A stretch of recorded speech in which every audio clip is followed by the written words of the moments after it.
I'm so goddamn funny. Welcome to Laugh, Cry, or Die, a comedy podcast by people with disabilities and a 9-year-old child today. Hello. This is the 9-year-old. Hi, His I'm name nine. his name is Lewis Wilbury. I'm his dad, Steve Wilbury, and we should say it was busted with Lewis. So Lewis can't feel his Hang left on, hang on. I am Naomi, and I am also a professional spaz. Thank you. So Naomi is our seizurist. I'm a bucket of garbage. And do you want to tell them what's wrong with you, Lewis? We don't know. So I don't know how I'm supposed to. Oh, look, keep it out there. Oh, look, squirrel.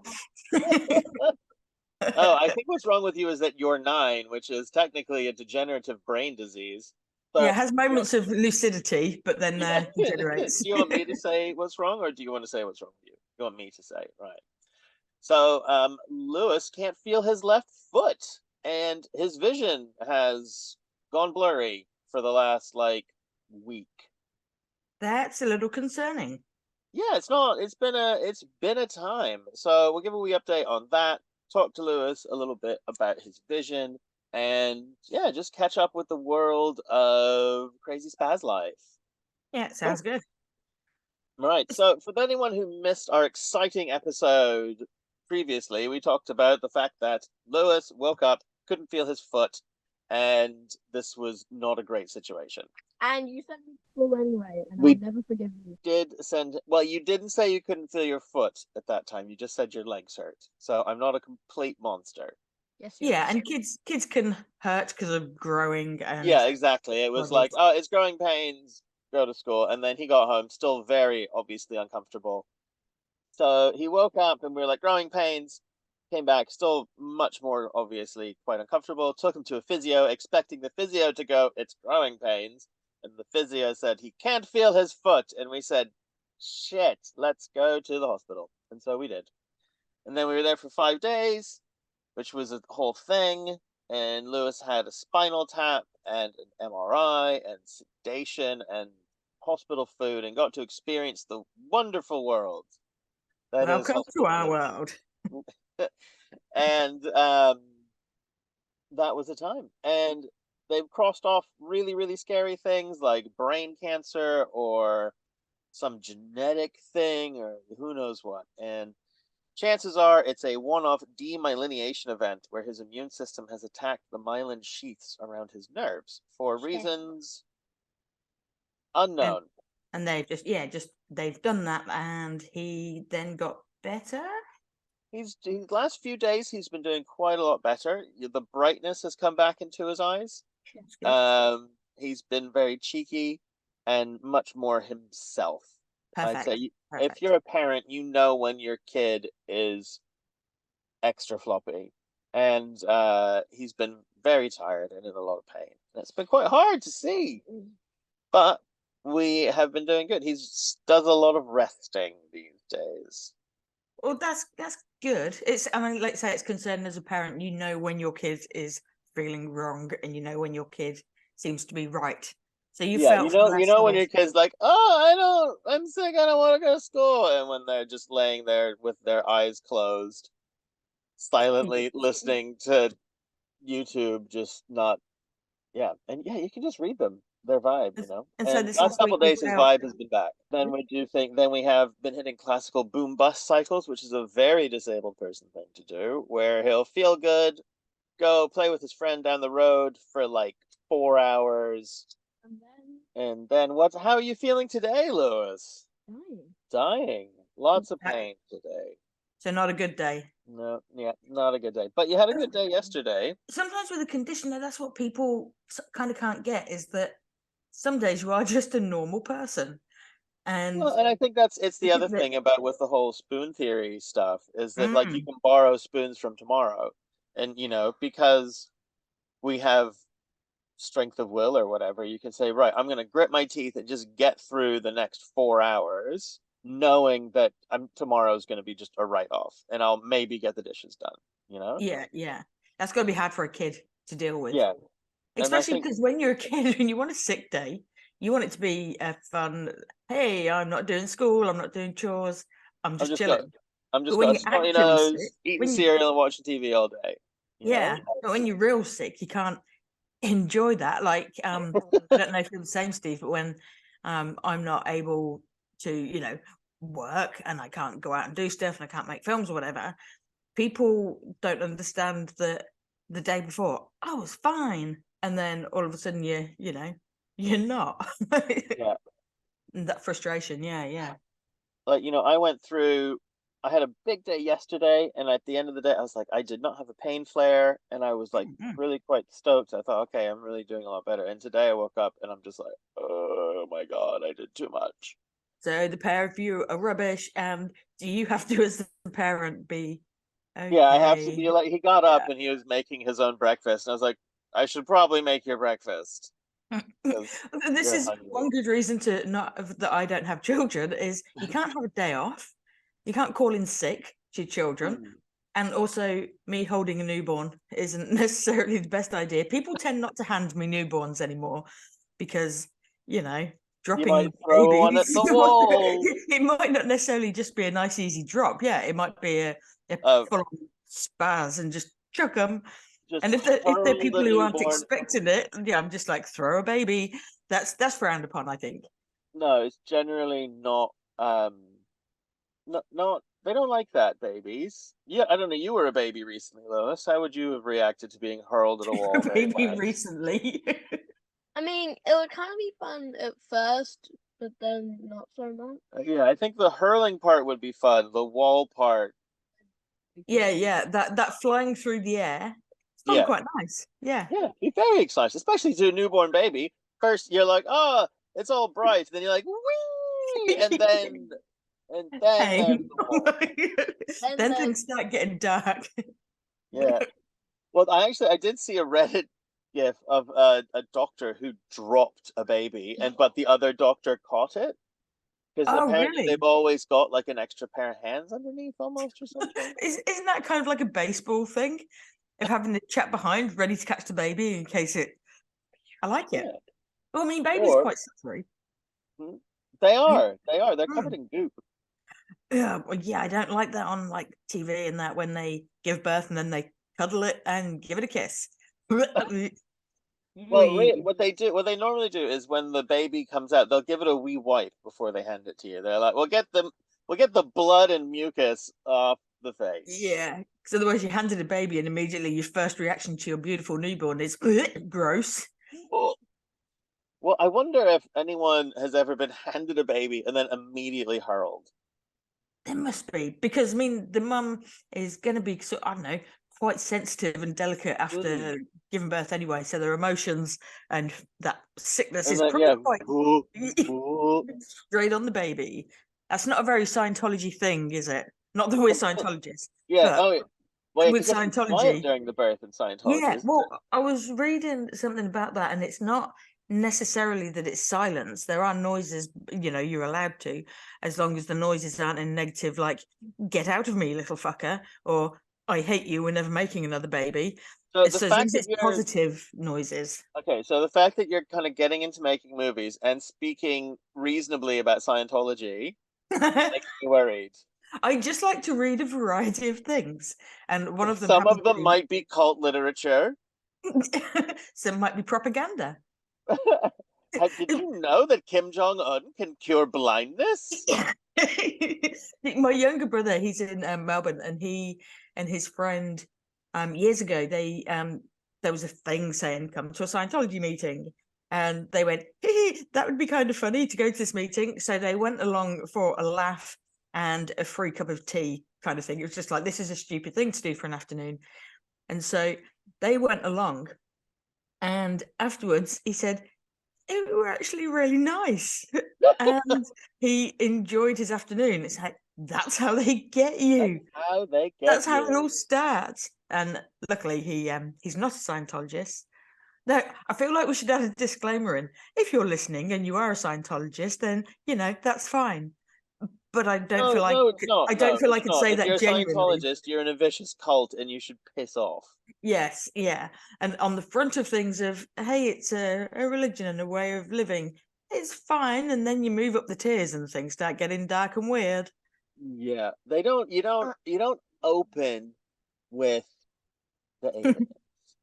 If you're in a car crash, does the radio just like stop working, or are you just sitting there in pain listening to Michael Jackson? Yeah, it can stay stuck on the one that you've been listening to. So you've got to make sure it's a good song because they're going to be Mm. cleaning up your potential corpse or injured body to whatever that song is. Well, it's like they say if you should always put on clean underwear in case you're in a car crash, and then the paramedics would see you and in your underwear because I guess you're driving in your underwear. I don't know. That's what my mom. Yeah. And if you've been drink driving and you've had an awful accident and you're missing a limb or your body is crushed or your head's exploded, as long as you've got clean underwear, As long as you that's got what clean they're bothered underwear, about. Yeah. and probably you might poop yourself if you were in a crash hard enough. You may have made a little bit of a mess of yourself anyway. Little So, bit of a thing. So I yeah. think we've gotten quite profoundly off topic in a quite impressive series of I want leaps. to say one more thing. What do you want to say? You know, it would be so sad. What would be sad? If you were in a car crash, your radio was still working, and you were listening to the ad where if it was like, if I didn't have my seatbelt on, I wouldn't have survived. Wouldn't that would Whoa. be fantastic? That's nice and dark, Lewis. I like it. That would be top tier irony. That would be Yeah. like top shelf. Yep. You should have that perhaps playing in your car on loop, just so you can catch Just it. in case. Yeah, Just in case. And then the paramedics would come and they just be like, oh, oh, Or maybe like no. cars could be fitted with that. So until your seatbelt clicks in, that just plays Oh on the loop. yeah. Or just a really crap song. Yeah, I but you'd think be it's what embarrassed. You'd be dying and going, "Oh my gosh, I'm so embarrassed. This is awful. and I've crashed my new car. How I fun hope I would die." I may just positively perish with embarrassment. Yeah, That's how nice. rich people talk. Did you know that, Lewis? No, I didn't. Well, there you go. You learned something new today. It's an Oh. educational podcast. We can put that hashtag on. So they talk like this. Oh. No, I think that's how a yawning person speaks. Okay. Anyway, so that's the Lewis update, I guess. That's what's going on in Lewis's world. Didn't you mention before we began recording today? Didn't you mention something about his eyesight? Yes. So, the story goes that Lewis was doing a little bit better, and we thought, great. And then he stopped being able to focus, which was a concern again. Yeah, And what was really strange is that his eyes, if they looked at any one thing for too long, they would start to vibrate. And yeah, what was it like? Or like, what was it like when you couldn't see? I was like, oh shit, my eyesight isn't working. Did it That's come on nice and practical. gradually, or did it start all at once? Can't remember. Can't remember. But like when it was the worst, could you see faces or was it just shapes? Shapes. Right. So so other than oh shit, I can't see. I mean, were you worrying about if your eyesight would come back, or was there's Since you have gone hmm. through all of that stuff, I can go through all of this stuff. Then that's as far as it went. Yeah, I didn't really think about it because everything else hurt more. So Yeah, you were more worried about your sore legs than your eyeballs not Well, I was working. really, really worried. So you just thought, oh, this is happening Yeah. to me.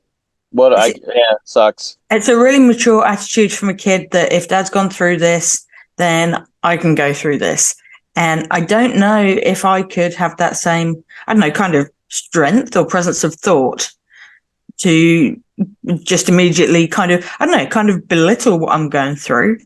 And I think from a kid's point of view, most kids would just be terrified. Well, yeah, but it's telling of how constant your issues are if your kid immediately kicks into that. Well, I think it's telling of the fact that I've at least not completely messed up the lessons I've tried to teach him. You've done occasional good. I've done occasional good. Would you That's all would you you say can aim for. I'm an occasionally decent dad? Yeah. Sure. Sweet. Yes. I'll take it. I, I like Does it ever and on that, Lewis, do you ever feel like you've missed out on anything because your dad's been unwell, or has he always made a point of keeping you entertained and looked after and safe, the same as any of your mates' dads? Not being able to ride a bike yeah, with me. that's a big one. Oh, really? Yeah. Yeah, I That's really bike riding used to really piss my legs off. I haven't tried it for a while. But I think if I built up to it, I could probably make it work. But yeah, that's a something that we can't do. Haven't I you? can't jump on the trampoline for too long, yes. which annoys him. Yeah, yeah. But you do skateboarding, don't you? Is that something that you've done together, or is that a Steve hobby? I do scootering, he does skateboarding. Oh, nice, We nice. both do it together. Yeah, it's been a very like father and son kind of thing. Yeah. And your body's been able to handle skateboarding. Well, the thing that's nice with skateboarding is you go for a run across the skate park that's like a minute, couple minutes maybe, and then you're like, then you just sit down, have a chill, catch your breath, then go again. So it really fits with my like pacing and stuff, and Yeah, yeah. it's good cardio. It's not, I mean, obviously if you fall and stuff, but I don't do tricks. I just kind of cruise around on the banks and have it's kind of like I do it more like surfing, you know? Right, yeah, yeah. That's Uh really good that you found a physical thing that your body can deal with. yeah. And it's, Yeah, I really remember I skateboarded a lot when I was a teenager, and so that's been really nice to connect back with. And yeah. then seeing Lewis do cool tricks has been really great. So yeah. The technical logic would be you go on skateboard, you go on bike. Is that how is that logic? You go on skateboard, you go on bike. That's not even English. Well, if you can go on a skateboard, you can go on a bike. How? I don't know. Get a bike. I mean, they've both got wheels. So, I mean, One of them uses a completely different mechanic than the other. You should be able to do both. if you can go on a trampoline, you can leap off buildings, of course. Yeah. Both jumping. If you can leap off buildings, You can. you can run into a burning building. Yeah. Because you're Yeah. Superman. So then it's fine, So just grow up and get on with it. baby. So I was hoping that Lewis would have had some really interesting thoughts about like vision or like, oh no, this will last forever. Like, what am I gonna do? When were you getting scared? That's a good question. So when I started to hurt a lot. When you had that big spike? Yeah. Yeah. Yeah, he had a really bad day when it was a lot of oohs and ahs moving around. It's kind of like when will this end? When you don't know what the outcome's going to be, you're not sure if is this life now or is this going to get better? Yeah. What do you think if you would have had that much pain forever? What do you think how do you think what would you do? I don't know. I would say that for a lot of people, it would be a situation where you could say that word. Yeah. What would you if you heard what if that would be a big word. Yeah. Do you want to say that word? The word. If you say it, I want you to look right at the camera and I want you to make sure the microphone picks it up. And on this one occasion, you can say the word. Yay. Like now? Look, right now. Look Anthony dead in the eye. This is a big accomplishment. Yeah. How dare you? And that's quality parenting 101. This episode of A Child Swearing has been brought to you by I think it's only fair that sometimes in my situation, I will also go, oh, fuck. Yeah, I no, I he's heard me. He's heard his mom say that probably more than me. I do say it as well when you're not around, and it's hard when, especially for. I think what the thing that's been most impressive to me is for someone who, because this is your first time having something really bad and sore happen, and that's people are so connected to that idea of that how I feel now is how I'm always going to feel, Mm. and that if I'm sick, I'm going to be sick forever. And the fact that you were able to kind of just, even though, you got worried, and I think that's totally natural, but not until you got really bad did you think, this isn't great. Yeah, that's a big issue Kind of for a kid. sucks. Yeah. Yes. To be able to make that leap Definitely. is pretty rad. You're a rad little dude. Yeah. Mm-mm. Because there was one thought that trapped me for a whole day. And it was when you had your big flare and you were really struggling and his eyes were going. And because he couldn't focus, his eyes were constantly darting around. It looked like he was Mm. possessed. Nice. It was pretty freaky. Have the doctors written that out as a possibility? Well, oh, as no, well, they did. They brought in a young priest and an old priest, but then as soon as they came into the room, the Bibles in their pockets burst into flame. But we didn't think it was anything to worry about. Yeah. Yeah, I mean these things happen.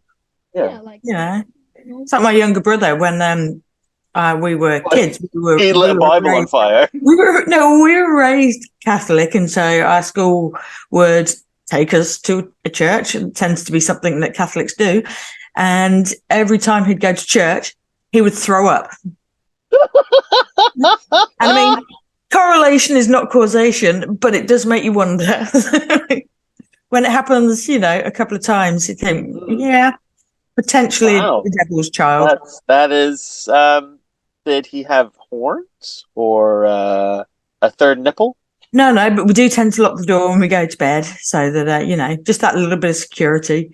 No, it's fine. That's fair. That's fair. Yeah, yeah. Right. So the conceptual jump that I made, speaking of correlation, so Lewis had gone downhill. His vision was going. He was possessed by Satan. It was a rough day. And then I remembered that, I don't have doors to hide from Satan. well, I Satan's. have a curtain. That's really all I have. Did you know that Satan can't go through curtains? Oh, what curtains? Curtains are the way to keep the devil out. That's what they say. Yep. Ah, I always thought it'd be a little more complicated. You'd think. Yeah. Oh, yeah, yeah. So Mess Lewis with was his having a bad eyeballs. day. And I remember that the previous year, he'd gone through this spate of just being really, really fatigued. Mm. And I asked him if he'd had any eyeball pain during that time as well, and he said yes. And my brain was just like, oh, that was a previous MS attack. This is an actual MS attack. I need to be rushing him into hospital and demanding steroids like now. Yeah. And I didn't because he really didn't want to go to the hospital, and I really didn't want to push Shove it. steroids down my throat. Shove steroids down his throat. So I was like, okay, we'll give him over the weekend and we'll see how he's doing on Monday. But then on Monday, he's ready to go to school for the afternoon, which is a huge deal. With eyesight all back to normal, or is that? How is your eyesight, buddy? It's dead. Still dead? Can you focus on anything? Well, I have to like dart between the thing next to it and the thing I'm trying to focus on. Can Is you it? look But it's at the camera now and focus on my face, and then I can see if you look mental or not? Well, you just look generally mental, but your eyes look pretty. Oh, they look pretty good today. You're right. they're a Sorry, little, they're a little bit jiggly, but they're not. They're not as bad as they were. They were like they're kind of pretty just a full on. little twitchy today, but. Yeah. As a parent, do you think that because of your spazziness that you under or overreact when Lewis is not well? Does it make you more blasé of like, nah, just Well, so I think that's part of like a bigger. I think you underreact. You think I underreact? Yeah. Yeah, probably. But also, I think there's a little bit of a circle when you first get sick, is that you're like, oh, other people's problems seem completely insignificant.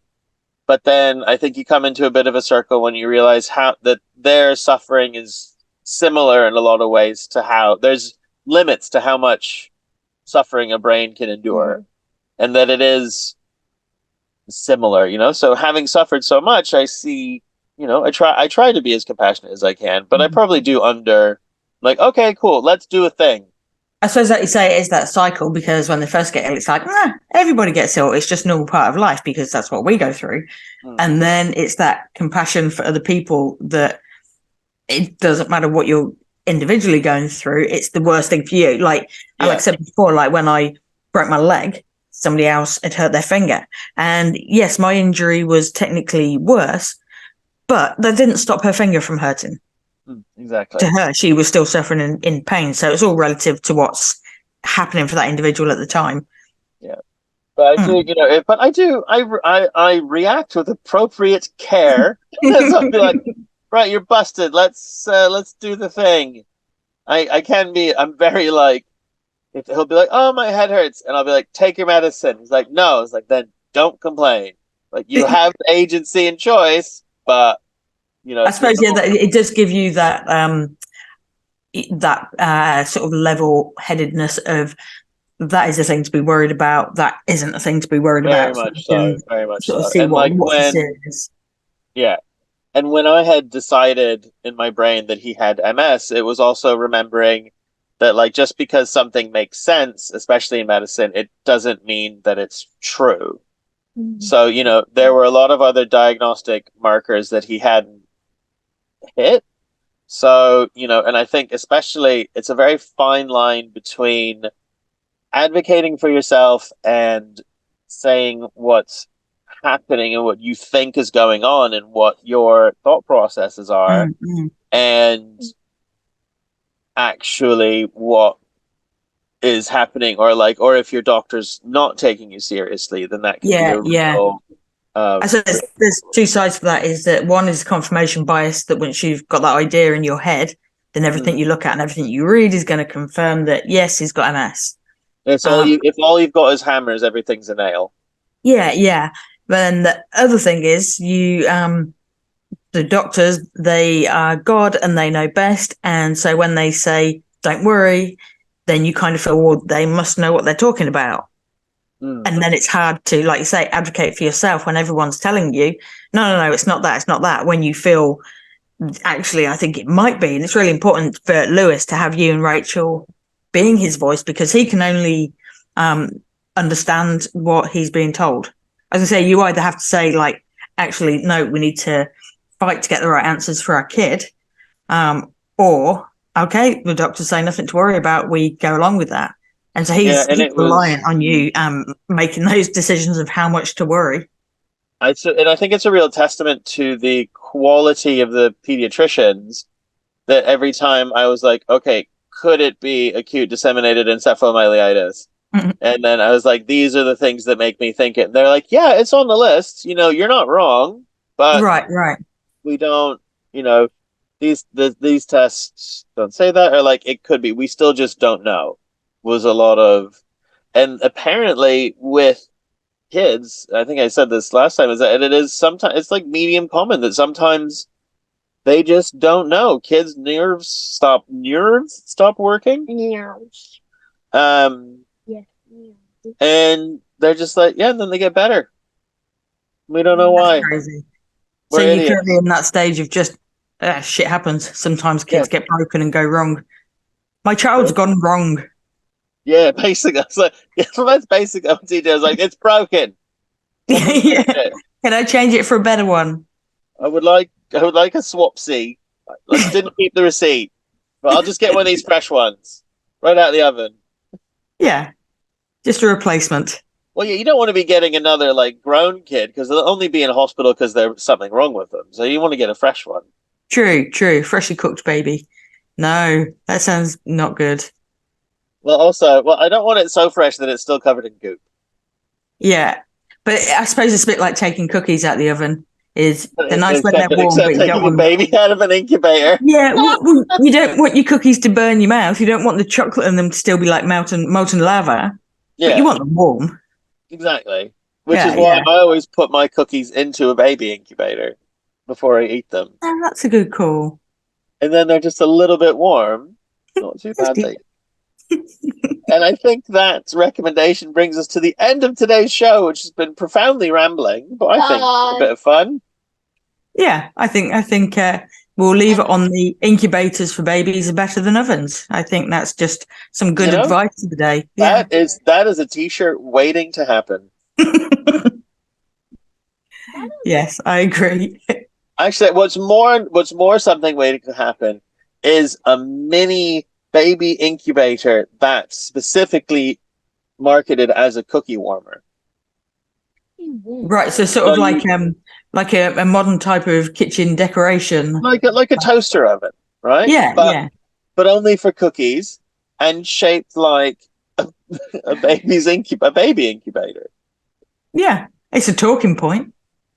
What is a baby incubator? It's a little box. So like, you know how babies can get born premature? Yeah. It's a little box that they put them in to keep them warm and stable and make sure that the environment's right for them. Mm, mm. And It's back in the day, kind of I guess you could kind of say it's a temporary womb. It gives that same sort of or baby oven, yeah. because Yeah. it's keeping the baby at the right temperature so it can finish cooking. Yeah, just simmering. I don't know what the word is for when ovens do that. Just keeping it warm till you're back from work. Yeah, yeah, simmered. Although Simmered baby. simmered baby. They kind of sounds like burnt baby. That'd be a good band. I'll just put a disclaimer in. Don't put your babies in the oven. Do not recommend. Unless it's an incubator, because as we've established, But incubators are baby ovens. my question is, if you're in a baby box, then what's stopping you from getting shipped away? You don't put any postage on it, Oh, okay. then it's fine. Yeah, the post office won't take it. No. They tried. Very, very rarely does the post office take babies. Right. Goodbye. Yeah. And that, bye. Yeah.